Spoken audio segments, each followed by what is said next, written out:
আমাদের বিয়ের এই 4 বছর চলতেছে। বিয়ের পর বাবার বাড়িতেই ছিলাম 4 বছর, ঠিক মতো 2 মাসে সংসার করতে পারিনি। বিয়ের 4 বছরে সে আমার কোনো দায়িত্ব পালন করেনি, এমনকি তাদের বাড়িতেও নিয়ে যায়নি। আমি যে 4 বছর বাবার বাড়িতে ছিলাম, এর মাঝে 1 বছর ঝগড়া করে শুধু আমার বাবার বাড়িতেই সে আসেনি। এই একটা বছর আসেনি বলতে তার মাই আমার কাছে আসতে দেয়নি। সবসময় বলতো তার ছেলে চাকরি করে, এখানে ওখানে থাকা লাগে, এই জন্য আমাকে সময় দিতে পারতেছে না। সাথে তো একটার পর একটা মিথ্যা কথা আর অজুহাত ছিলই।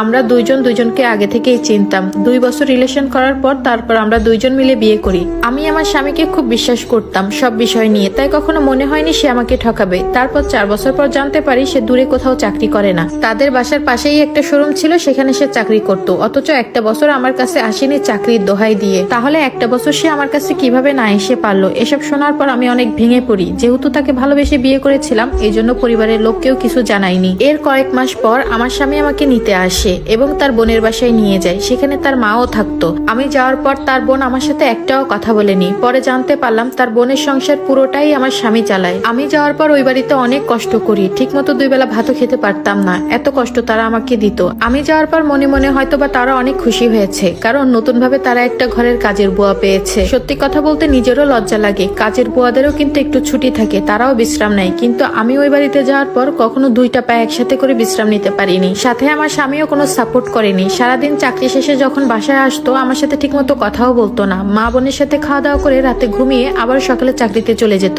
তাদের বাড়িতে একটানা কাজ করার পর আমি অনেক অসুস্থ হয়ে পড়ি এবং আমার ঠান্ডা লেগে যায়। এরপর আমার স্বামীর কাছে অনেক জোরাজোরি করার পর সে আমাকে ডাক্তারের কাছে নিয়ে যায়। আর ডাক্তারের কাছে যেয়ে দেখে অনেক টাকার ওষুধপত্র লাগবে।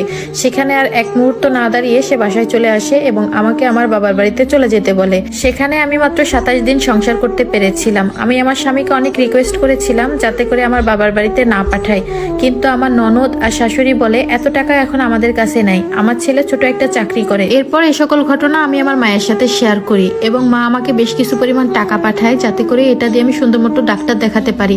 কারণ আমিও চাচ্ছিলাম না যে আবারও বাবার বাড়িতে যেয়ে উঠি, কারণ বিয়ের পর সেই 4টা বছর ধরে বাবার বাড়িতে ছিলাম। পরের দিন আমার স্বামী যখন বাসায় আসে, সে টেবিলে বসে খাওয়া দাওয়া করতেছিল। এর মাঝে তার ফোনে একটা কল আসে। ফোনটা রিসিভ করার পর বললাম, কে আপনি? তখন ওই মেয়েটা বলল, যার কাছে ফোন দিয়েছি সে আমার হাজবেন্ড। এই কথা বলার পর আমার মাথায় আকাশ ভেঙে পড়লো। আমি সাথে সাথে অনেক জোরে চিৎকার দিয়ে উঠলাম। আমার স্বামী খাওয়া ছেড়ে চলে আসলো এবং সাথে সাথে আমার কাছ থেকে ফোনটা কেড়ে নিল।